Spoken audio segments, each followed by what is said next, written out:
main purpose of the symposium is to introduce teacher researchers, and we use that term very broadly, practitioner researchers, from across various fields to self-study methodology, and to provide you with an accessible entry point into the how-to of self-study.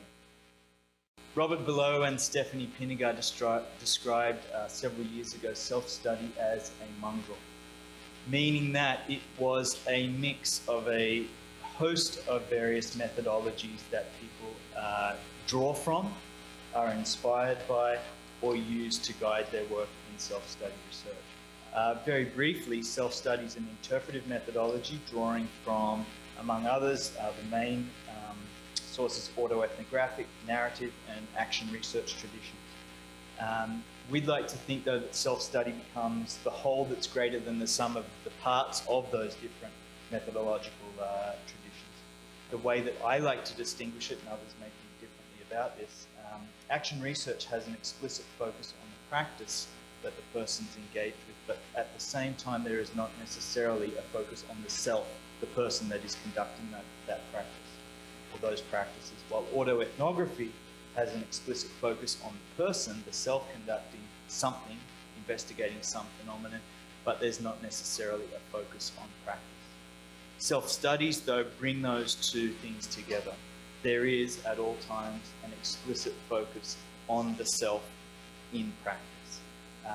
For that reason, it gives voice to the person conducting those practices, and it is, in its very nature, emotional and personal, while also providing some practical explanations or understandings of things. If you search at Tim Fletcher 12 or use the hashtag #SstepBrock, you can reply to some recent tweets that I've had, or we can keep the conversation going in the next hour or so, but also keep the conversation going well after this symposium. In terms of my presentation, I begin with an assumption. And it's an assumption that if you're here listening to this, you're being both idealistic and pragmatic. On the one hand, you care deeply about your students, you care deeply about teaching, and you want to make a difference in that regard. On the other hand, you're worried about scholarship. You want to make sure that you get scholarly credit. We all know that promotion and tenure is more dependent on your scholarship than it is on your teaching. And so you want to be able to do that. And often people will say, I can't study my practice because I'm too busy getting my research done. And I remember for me, a seminal comment on that was a line towards the end of an article that Claire Kosnick and Clyde Beck wrote from Cohort to Community. And I imagine it was written in response to a reviewer who said, you can't possibly expect us to do this. And what they said was, the best way to be able to do this is to make studying your practice part of your research.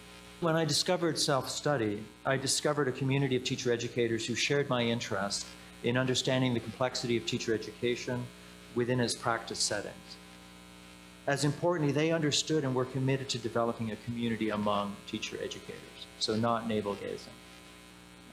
Self-study's commitment to understanding the intersection of self and other in teacher education drew me in.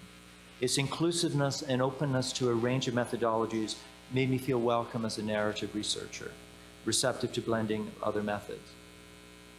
Most of all, it was the scholarship of the community that kept me engaged.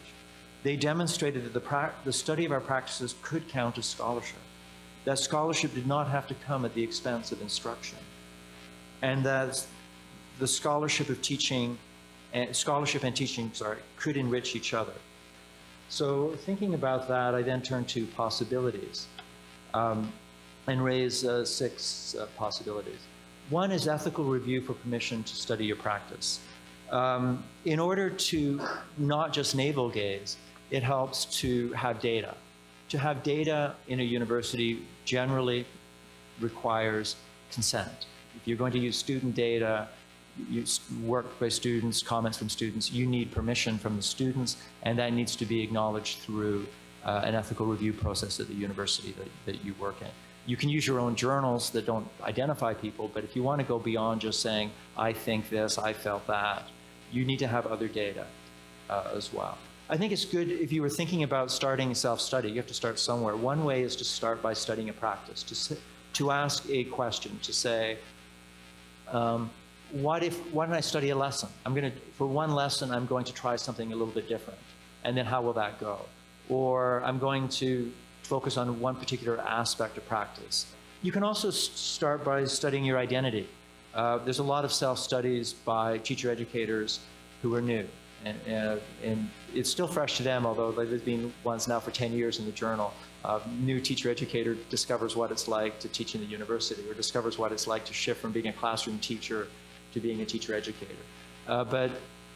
So one can talk about identity. It's always nice, if you're thinking about doing that today, to put a different spin on it. It's also important to think about the methods you apply.